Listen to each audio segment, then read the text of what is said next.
സൂര്യനിൽ നിന്നുള്ള രണ്ടാമത്തെ ഗ്രഹമാണ് ശുക്രൻ. കൂടാതെ ഭൂമിയോട് അടുത്ത ഗ്രഹവും. നമ്മൾ ഭൂമിയിൽ നിന്ന് ആകാശത്തേക്ക് നോക്കിക്കഴിഞ്ഞാൽ സൂര്യനും ചന്ദ്രനും ശേഷം മൂന്നാമതായി കാണുന്ന തിളക്കമുള്ള വസ്തുവാണ് ശുക്രൻ. ശുക്രൻ മറ്റു ഗ്രഹങ്ങളെ പോലെയല്ല, ഇത് നേരെ എതിർ ദിശയിലേക്കാണ് കറങ്ങുന്നത്. 224.7 ഭൗമ ദിനങ്ങളെടുത്താണ് ശുക്രൻ സൂര്യനെ വലം വെക്കുന്നത്. വലിപ്പത്തിൽ സൗരയൂഥത്തിൽ ആറാമതായാണ് ശുക്രൻ ഉള്ളത്. ഭൂമിയോടേതിന് സമാനമായ വലിപ്പം, ഗുരുത്വാകർഷണ ശക്തി, പിന്നെ മൊത്തത്തിലുള്ള പദാർത്ഥങ്ങളുടെ ഘടന എന്നിവ കാരണം ഇത് ഭൂമിയുടെ സഹോദര ഗ്രഹമെന്നറിയപ്പെടുന്നു. ഈ ഗ്രഹം സൾഫ്യൂരിക് അമ്ലത്തിന്റെ മേഘത്താൽ പൊതിയപ്പെട്ടിട്ടുണ്ട്. ഇത് പ്രകാശത്തെ വളരെ നല്ല രീതിയിൽ പ്രതിഫലിപ്പിക്കുന്നതാണ്. അതുകൊണ്ട് തന്നെ ബഹിരാകാശത്ത് നിന്നാൽ പോലും ഈ ഗ്രഹത്തിന്റെ ഉപരിതലം നമുക്ക് കാണാൻ കഴിയും.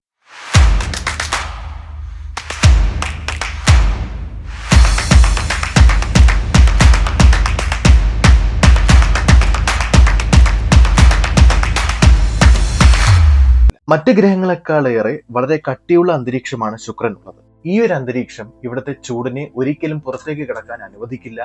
അതുകൊണ്ട് തന്നെ ഈ സൗരയൂഥത്തിലെ ഏറ്റവും ചൂടേറിയ ഗ്രഹം എന്ന പദവിയുള്ളത് ശുക്രനാണ്.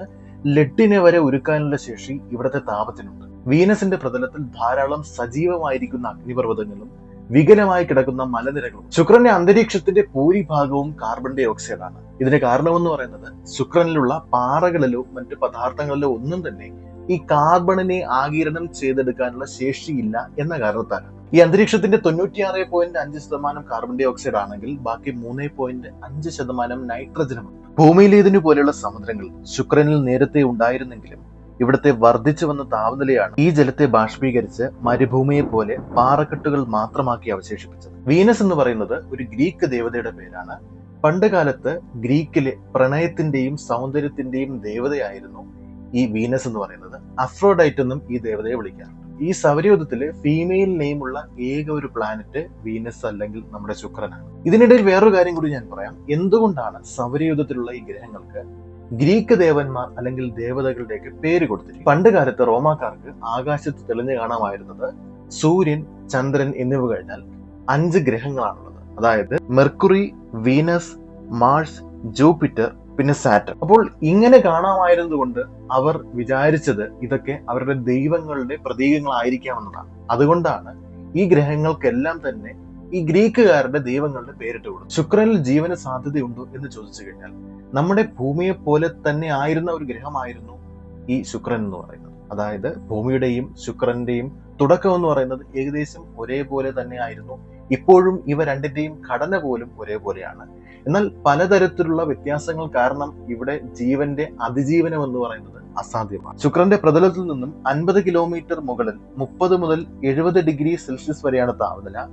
ഭൂമിക്ക് അനുയോജ്യമായ ഒരു ലൈഫ് ഈ ഒരു കണ്ടീഷനിൽ നിലനിർത്താൻ സാധിക്കും. അപ്പോൾ ഈ ഒരു ടെമ്പറേച്ചർ സോണിനകത്ത് ഭൂമിയിലേതിന് പോലെ തന്നെ ജീവന്റെ നിലനിൽപ്പിൽ അല്ലെങ്കിൽ ജീവന് നിലനിൽക്കാൻ സാധിക്കുമോ എന്ന് ചോദിച്ചു കഴിഞ്ഞാൽ എക്സ്ട്രീമോ ഫയലുകൾ പോലെയുള്ള സൂക്ഷ്മ ജീവികൾക്ക് ഇവിടെ ചിലപ്പോൾ അതിജീവിക്കാൻ കഴിയും. ഈ എക്സ്ട്രീമോ ഫയലുകൾ എന്ന് വെച്ചാൽ നമ്മുടെ ഭൂമിയിൽ ഇവയുണ്ട്. അതായത് സാധാരണ ജീവികൾക്ക് ജീവിക്കാൻ കഴിയാത്ത സാഹചര്യങ്ങളിൽ ജീവിക്കുന്നവയാണ് എക്സ്ട്രീമോ ഫയലുകൾ എന്ന് പറയുന്ന സൂക്ഷ്മജീവികൾ. അതായത് ഉയർന്ന താപനില, അമ്ലത്വം തുടങ്ങിയവയുള്ള പ്രദേശങ്ങളിൽ ഇത്തരം ജീവികൾക്ക് അതിജീവിക്കാൻ കഴിയും. ശുക്രനിലെ അന്തരീക്ഷ മർദ്ദം എന്ന് പറയുന്നത് ഭൂമിയുടേതിനേക്കാൾ 92 മടങ്ങ് അധികമാണ്. ശുക്രന്റെ ഉപരിതലത്തെ കുറിച്ച് പലതരത്തിലുള്ള അഭ്യൂഹങ്ങളാണ് ഉണ്ടായിട്ടുള്ളത്. 1990-91 കാലഘട്ടത്തിൽ നടത്തിയിട്ടുള്ള ഗവേഷണങ്ങളുടെ അടിസ്ഥാനത്തിൽ ശുക്രന്റെ ഉപരിതലത്തിൽ വൻതോതിലുള്ള അഗ്നിപർവ്വതങ്ങൾ ഉണ്ടായിരുന്നു എന്നതിനുള്ള തെളിവുകൾ ലഭിച്ചിട്ടുണ്ട്. ഇവിടുത്തെ അന്തരീക്ഷത്തിൽ കാണപ്പെടുന്ന സൾഫറിന്റെ സാന്നിധ്യം വ്യക്തമാക്കുന്നത് ഇതാണ്. ഈ അടുത്ത കാലത്തും അഗ്നിപർവ്വത പ്രവർത്തനങ്ങൾ ഇവിടെ നടന്നിരുന്നു എന്നതിനെ കുറിച്ചുള്ള തെളിവാണ് ഈ സൾഫറിന്റെ സാന്നിധ്യം. പക്ഷേ ഇതിന്റെ ഫലമായി പുറത്തേക്ക് വന്ന ലാവകളുടെ അസാന്നിധ്യം ഇപ്പോഴും ഒരു നിഗൂഢതയായി തുടരുന്നു. ബുധനെ പോലെ തന്നെ ശുക്രനും ഉപഗ്രഹങ്ങളൊന്നും തന്നെയില്ല. ഈ സൗരയൂഥത്തിൽ ഉപഗ്രഹങ്ങളില്ലാത്ത 2 ഗ്രഹങ്ങളാണ് ബുധനും ശുക്രനും എന്ന് പറയുന്നത്.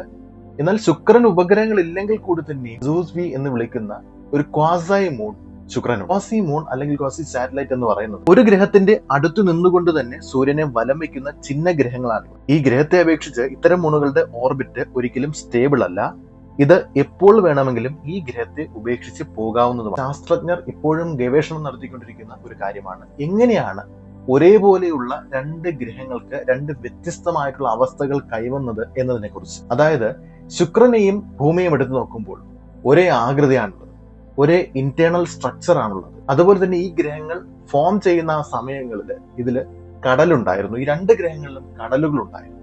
പക്ഷേ കുറെ കാലം കഴിഞ്ഞ് ഈ ഗ്രഹങ്ങൾ പരിണമിച്ച് വളർന്നു വന്നപ്പോൾ ഒരെണ്ണം നരകതുല്യം, അതായത് ജീവൻ ഒരിക്കലും അവിടെ നിലനിൽക്കാൻ പറ്റാത്തത്രയും കഠിനമായൊരു സാഹചര്യമുള്ള ഗ്രഹമായി മാറുകയുണ്ടായി.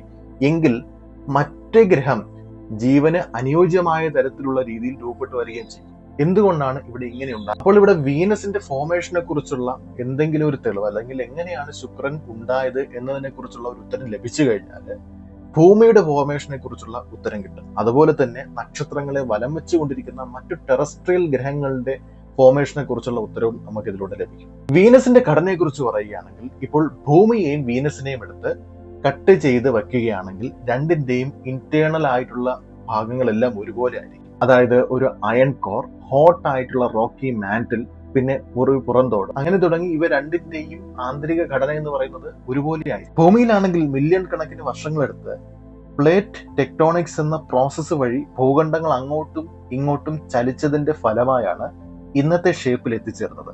വീനസിലും അതുപോലെ സംഭവിച്ചിരിക്കാം. 1944 നാസ മെഗല്ലൻ എന്ന് പറയുന്ന ഒരു സ്പേസ് ക്രാഫ്റ്റ് വീനസിലേക്ക് അയച്ചിരുന്നു. ഒരു 5 വർഷ മിഷൻ ആയിരുന്നു ഈ മെഗല്ലൻ എന്ന് പറയുന്നത്. അപ്പോൾ ഈ മെഗല്ലനിലുള്ള റഡാർ ഉപയോഗിച്ചുകൊണ്ട് ഈ പേടകം വീനസിന്റെ തിളച്ച പ്രതലത്തെ മാപ്പ് ചെയ്യുകയുണ്ടായി. ഇതിലൂടെ അഗ്നിപർവ്വത സ്ഫോടനങ്ങളുടെ ഒരു നീണ്ട നിര തന്നെയായിരുന്നു ഈ പേടകം കാണുകയുണ്ടായി. ഇത് കഴിഞ്ഞ് വെനേറ പ്രോഗ്രാമിന്റെ ഭാഗമായി സോവിയറ്റ് യൂണിയൻ 1961 മുതൽ 1984 വരെ സീരീസ് പോലെ ഇവിടേക്ക്, അതായത് വീനസിലേക്ക് പ്രോബുകൾ അയച്ചുകൊണ്ടിരുന്നു. ഇതിൽ 10 എണ്ണം വളരെ സക്സസ്ഫുൾ ആയിട്ട് തന്നെ വീനസിൽ ലാൻഡ് ചെയ്തു. ഇതിൽ ചിലതൊക്കെ തന്നെ ലാൻഡ് ചെയ്ത് കുറച്ച് സമയം മാത്രമേ എഫിഷ്യന്റ് ആയിട്ട് പ്രവർത്തിച്ചുള്ളൂ. അത് കഴിഞ്ഞ് അവിടുത്തെ താപത്തിന്റെ ആ ഒരു ശക്തിയെ താങ്ങാതെ ഇവ നശിച്ചുപോയി. ഏറ്റവും കൂടുതൽ സമയം 2 മണിക്കൂറാണ് ഈ സോവിയറ്റ് യൂണിയൻ അയച്ച പേടകം നിന്നിട്ടുള്ളത്.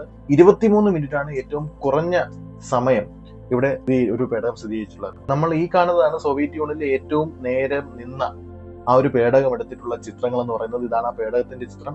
ഇതിൽ നിന്ന് നമുക്ക് വീനസിന്റെ അന്തരീക്ഷം, അതുപോലെ തന്നെ ആ ഒരു സർഫസ് എന്ന് പറയുന്നത് എത്രത്തോളം ഒരു നരകതുല്യമാണ് എന്ന് പറഞ്ഞ ആ ഒരു ഇത് നമുക്ക് ഇതിലൂടെ, ആ ഒരു കാഠിന്യം നമുക്ക് ഈ ഒരു ചിത്രത്തിലൂടെ മനസ്സിലാക്കാൻ സാധിക്കും. ഇനിയും ഒരുപാട് മിഷനുകൾ ഭാവിയിൽ വീനസിലേക്ക് വരുന്നുണ്ട്.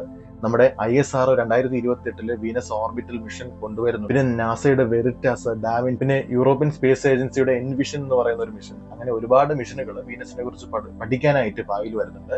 ഇപ്പൊ നിലവില് വീനസുമായി ബന്ധപ്പെട്ട് യാതൊരു മിഷൻസും തന്നെ ആക്റ്റീവായിട്ട് നിൽക്കുന്നു. അപ്പോൾ എന്തായാലും ഇന്നത്തെ വീഡിയോ നിങ്ങൾക്ക് ഇഷ്ടപ്പെട്ടു എന്ന് കരുതുന്നു. ഇതിൽ നിന്ന് പുതിയ അറിവുകൾ നിങ്ങൾക്ക് ലഭിച്ചുവെന്നും ഞാൻ വിചാരിക്കുന്നു.